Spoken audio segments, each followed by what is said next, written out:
The exercise warm-up routine has been common for ages, though there are many variations that do exist, though there are two that deserve notable mention.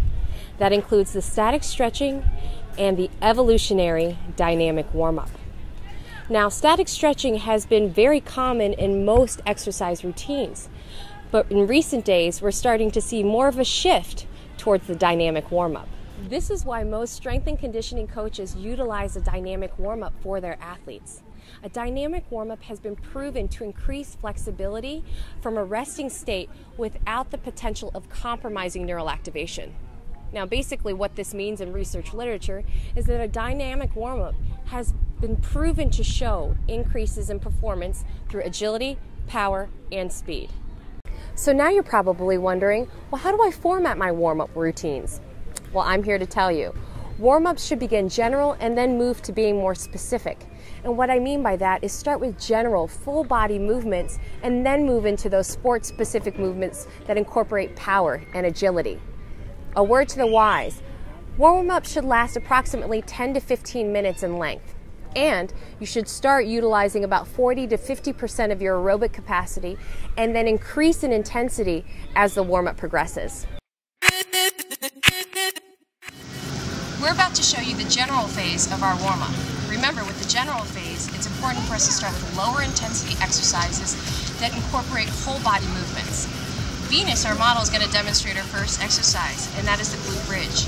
She's going to assume a supine position with her knees and her hips bent.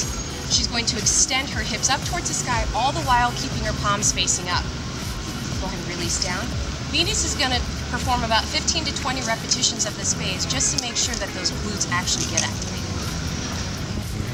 So Venus is assuming a foretop position to transition into our next exercise, the bird dog. What we're going to see here is she's going to extend her right arm and her left leg simultaneously while keeping the foot flexed. She's going to touch the elbow and knee together directly underneath her navel. And what we're really looking for is that there's limited movement in the lumbar spine as she extends and flexes. Next, we're doing a push-up scap retraction.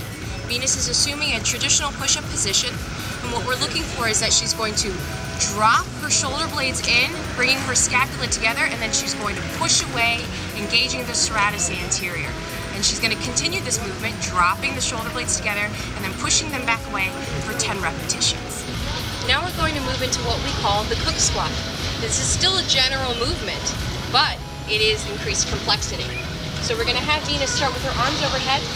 She's going to hinge at the hips, touch her toes, flex at the knee and the hip, squatting down, extending both arms overhead, and assuming a standing position. She's going to repeat this 5 more times through. Hinging at the hip, squatting down, extending both arms up, stand. Venus is transitioning into what we call the duck walk. She's going to flex at the hips, trying to bring her chest down towards her thighs, and flex her lats so that her fingertips are pointing down towards the floor so her core is actively engaged. From this position, she's going to walk forward, taking tiny steps, making sure to keep her feet hips width apart the entire time, ensuring that the band is staying under constant tension. Now Venus is going to do a walking lunge with an overhead reach and thoracic rotation. As you can see, she's actively engaging her lower quadrant through the lunge while actively stretching the hip flexor and rotating through the thoracic spine and opening up the chest simultaneously.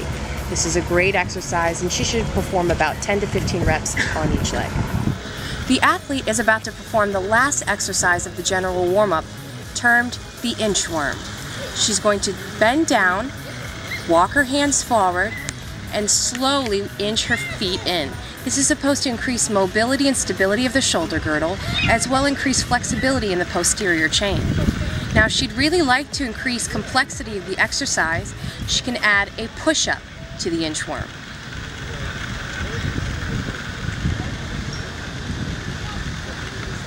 Now that the athlete has completed the general warm-up, we're going to transition seamlessly into the sport-specific phase.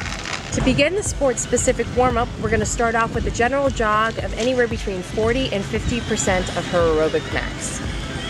We then follow that up with an exaggerated walk with internal rotation. This is commonly utilized in a lot of sport performance. And then we have the karaoke. Next, the athlete is performing the toy soldier move. Next, you can see the athlete is performing the frog jump. This is a fundamental move used to focus on power and landing mechanics. Now, on an end note, make sure that you take 2 to 5 minutes of rest post warm-up to make sure you've got adequate energy to get you ready for those vigorous activities, including sports.